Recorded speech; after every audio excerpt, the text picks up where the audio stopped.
हृदय संरचना एवं क्रियाविधि। स्वागत है आपका मेरे चैनल बायोलॉजिकल साइंस में। आज के इस वीडियो में हम पढ़ने वाले हैं मानव हृदय या ह्यूमन हार्ट के बारे में। तो चलिए शुरू करते हैं वीडियो हृदय संरचना एवं क्रियाविधि। अब हमारा हार्ट जो है ये वक्ष गुहा में दोनों फुसफुस या फेफड़ों के मध्य थोड़ा सा बाईं ओर स्थित होता है। हृदय दो आवरणों से घिरा होता है जिसे हृदय आवरण या पेरिकार्डियम कहते हैं। दोनों आवरणों के मध्य पाए जाने वाला द्रव्य हृदय आवरणीय द्रव्य या पैराकार्डियल फ्लूइड कहलाता है और यह द्रव्य जो है ये हृदय की भारी आघातों से सुरक्षा करता है।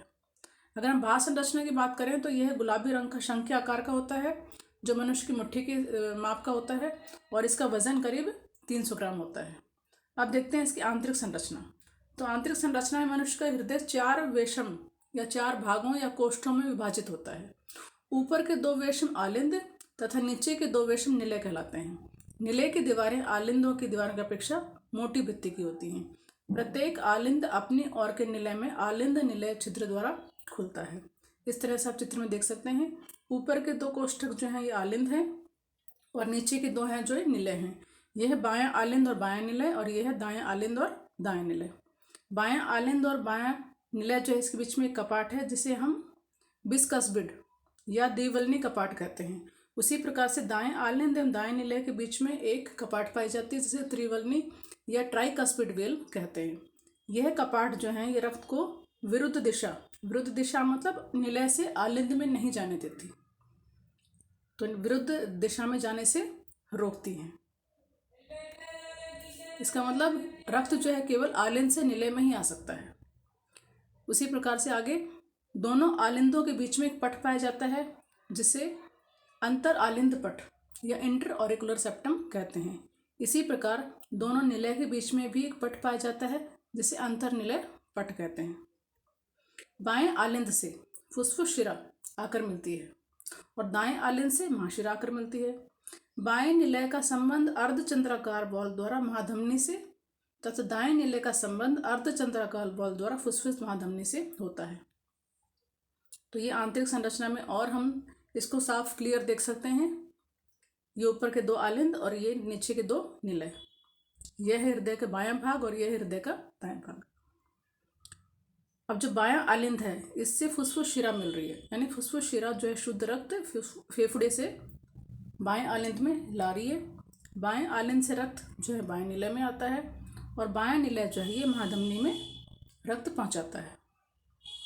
उसी प्रकार जो दायां भाग है उसमें महाशिरा जो हैं ऊपरी महाशिरा और निचली महाशिरा अशुद्ध रक्त दाएं आलिंद में लाती हैं। दाएं आलिंद से रक्त आता है दाएं निलय में और वहाँ से फिर फुसफुस धमनी में शुद्धिकरण के लिए जाता है। तो ये आंतरिक संरचना आप बना सकते हैं।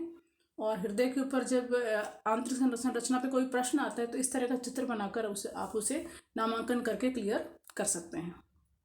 अब है हृदय की क्रियाविधि।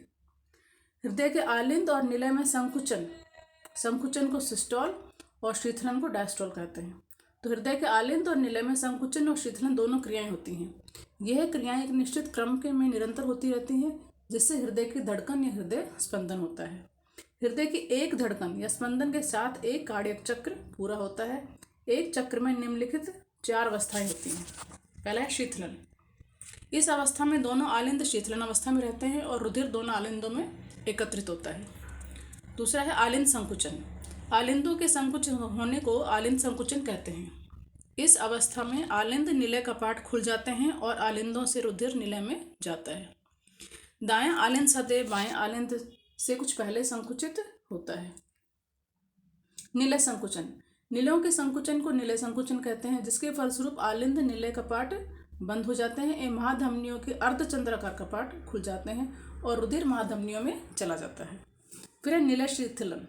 संकुचन के पश्चात निलय में शीतलन होता है और अर्धचंद्राकार कपाट बंद हो जाते हैं। निलयों के भीतर रुधिर दाब कम हो जाता है जिससे आलिंद निलय कपाट खुल जाते हैं।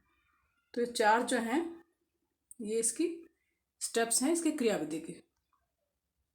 अब दोहरा परिसंचरण। हमारे हृदय जो है उसमें रक्त परिसंचरण को दोहरा परिसंचरण कहते हैं। क्यों? एक पूरे रक्त परिसंचरण चक्र में रक्त हृदय से 2 बार गुजरता है फिर अंगों तक पहुंचता है। इस प्रकार के परिसंचरण को दोहरा परिसंचरण या डबल सर्कुलेशन कहते हैं। पहले अशुद्ध रक्त शरीर के विभिन्न भागों से महाशिरा द्वारा हृदय के दाएं भाग में आता है, जिसे फिर फुफ्फुस धमनियों द्वारा फुफ्फुस या फेफड़ों में शुद्ध होने के लिए भेजा जाता है। उसके बाद फेफड़ों से शुद्ध होने के बाद रक्त पुनः हृदय के बाएं भाग में आता है, जहां से उसे महाधमनी द्वारा शरीर के विभिन्न भागों में भेजा जाता है। अर्थात ऑक्सीजन युक्त रक्त तथा ऑक्सीजन रहित रक्त रक्त वाहिनियों में या हृदय में कभी नहीं मिलता, और यही जो है ये डबल सर्कुलेशन या दोहरा परिसंचरण का महत्व है। इस तरह से हम चित्र में दिखा सकते हैं। ये जो है हृदय का बायां भाग है। फुफ्फुस शिरा जो है इसमें शुद्ध रक्त ला रही है। फिर निलय के संकुचन से शुद्ध रक्त जो है महाशिरा में चला जाता है, महाधमनी में चला जाता है, और महाधमनी से रक्त जो है शरीर के विभिन्न भागों में पहुंच रहा है। उसी प्रकार से महाशिरा जो है अशुद्ध रक्त शरीर के विभिन्न भागों से दाएं आलिंद में ला रही है। दाएं आलिंद से दाएं निलय, और दाएं निलय में जो है वो अशुद्ध रक्त जो है फिर शुद्धिकरण के लिए फुफ्फुस धमनी द्वारा फुफ्फुस में जाता है। और इसको हम क्लियर रेखा चित्र से समझा सकते हैं कि फुफ्फुस या फेफड़े से महाशिरा जो है वो शुद्ध रक्त लेकर आती है बाएं आलिंद में।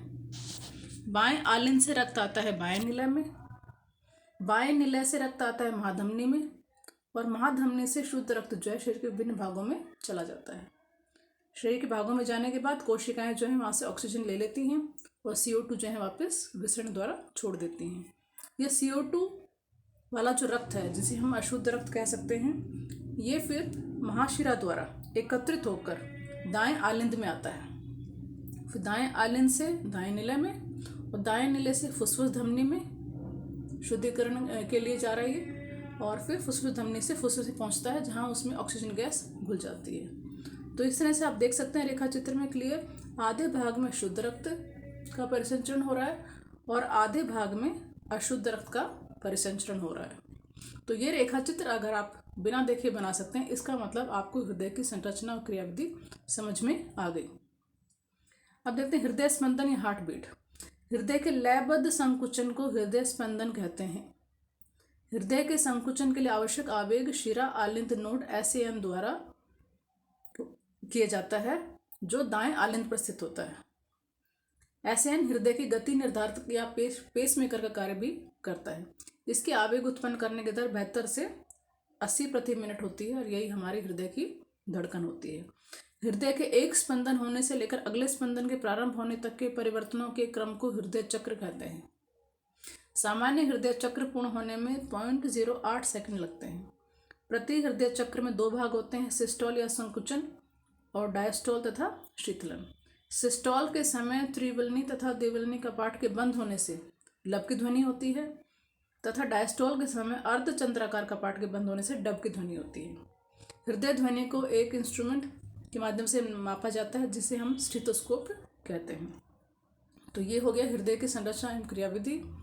जीव विज्ञान, बायोलॉजी या साइंस से संबंधित और वीडियोस के लिए आप चैनल को सब्सक्राइब कर सकते हैं। Thanks for watching.